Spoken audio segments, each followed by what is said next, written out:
तो hello everyone, स्वागत है मेरे नए वीडियो पर। गाइज, अपने नए वीडियो पर आज हम बात करने वाले हैं सीजी टेट 2024 का जो पेपर हुआ था 23 जून को, उसके पार्ट सेकेंड हिंदी के आंसर की के बारे में, जो कि बहुत ही ऑथेंटिक और सभी प्रश्नों का आंसर जो है पूर्णतः सही है। तो चलिए हम वीडियो कंटिन्यू करते हैं। क्वेश्चन नंबर 31 दिया हुआ है कि अनुनासिक चिन्ह की उपयोगिता के आधार पर संभावित शब्दों में से सही शब्द का चयन करें। तो जो अनुनासिक चिन्ह होता है वो चंद्र बिंदु लगता है, तो इसका आंसर हो जाएगा ऑप्शन नंबर बी जो है इसका आंसर हो जाएगा। अगला देखते हैं कि हिंदी भाषा में उन स्वरों की संख्या जिसमें हवा बिना रुकावट के मुख के बाहर आ जाती है, तो उन स्वरों की जो संख्या है वो कितना है, तो वो है तुम्हारा 11। ऑप्शन नंबर सी इसका सही आंसर हो जाएगा। 33 नंबर क्वेश्चन है।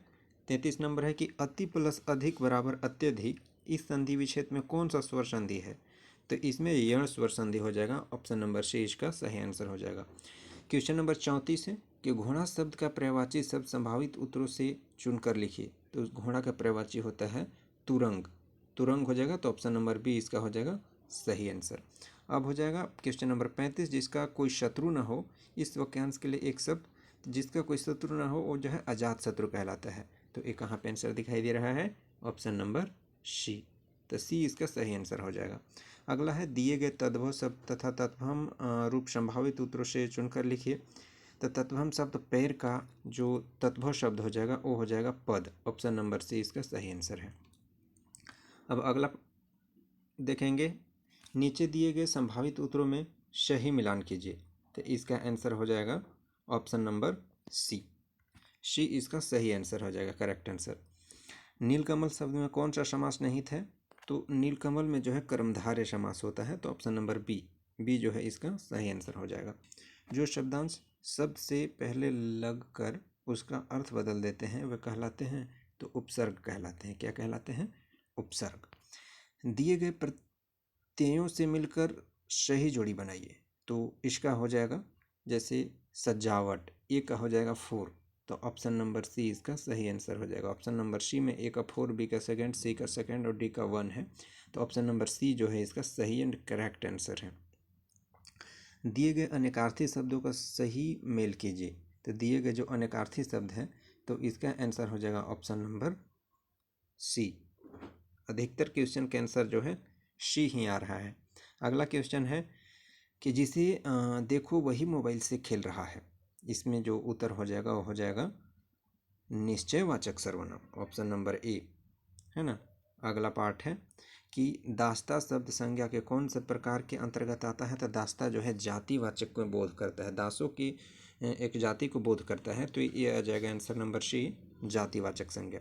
तुम बहुत मिठाई खाते हो, उपरोक्त वाक्य में कौन सा विशेषण है, तो इसमें विशेषण हो जाएगा अनिश्चित परिणामवाचक विशेषण। ऑप्शन नंबर सी इसका सही आंसर हो जाएगा। ऑप्शन नंबर सी।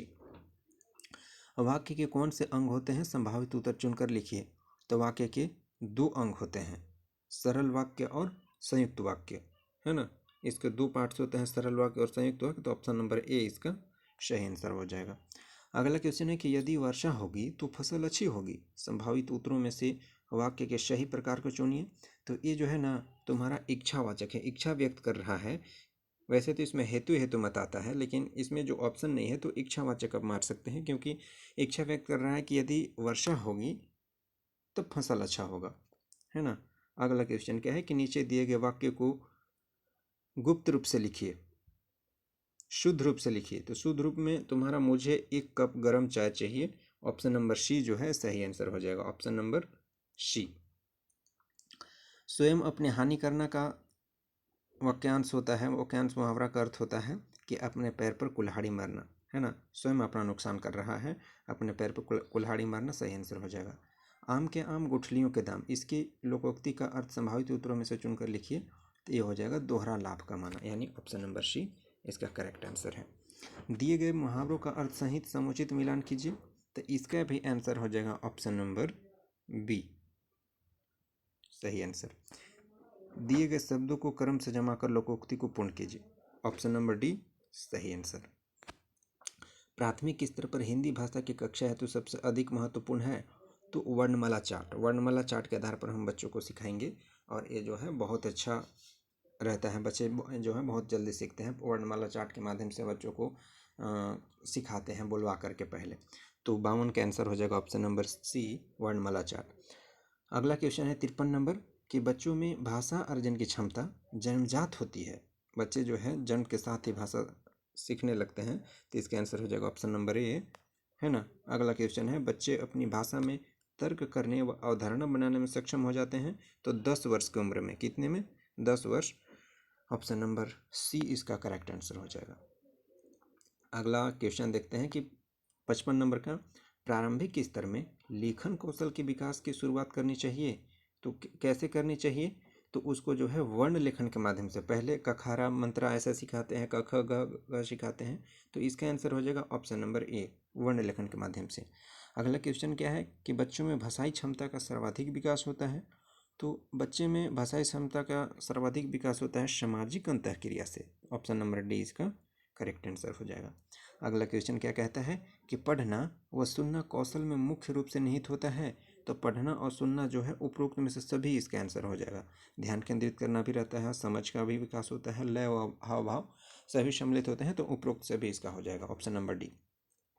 58 नंबर क्वेश्चन है कि लेखन कौशल के समुचित आकलन के लिए सब उपयुक्त विधि है तो सुलेख जो है लेखन कौशल के लिए सबसे उपयुक्त विधि है, ऑप्शन नंबर बी। अगला क्वेश्चन है कि भाषा के सभी पक्ष और योग्यता के जांच हेतु होना चाहिए तो भाषा के सभी पक्ष और योग्यता के जांच के लिए सतत मूल्यांकन आवश्यक है ना, सतत मूल्यांकन आवश्यक है।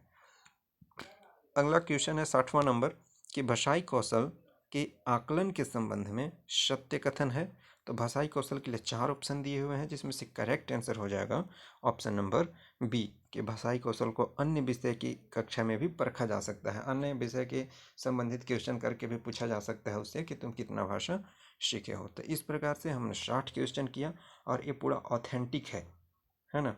तो इसी प्रकार के जो वीडियोज हैं हमारे चैनल पे हर रोज़ आते रहते हैं, तो हमारे चैनल को सब्सक्राइब करें, वीडियो को लाइक करें, कमेंट्स करें। धन्यवाद। मिलते हैं अपने नए वीडियो पर, तब तक के लिए जय हिंद।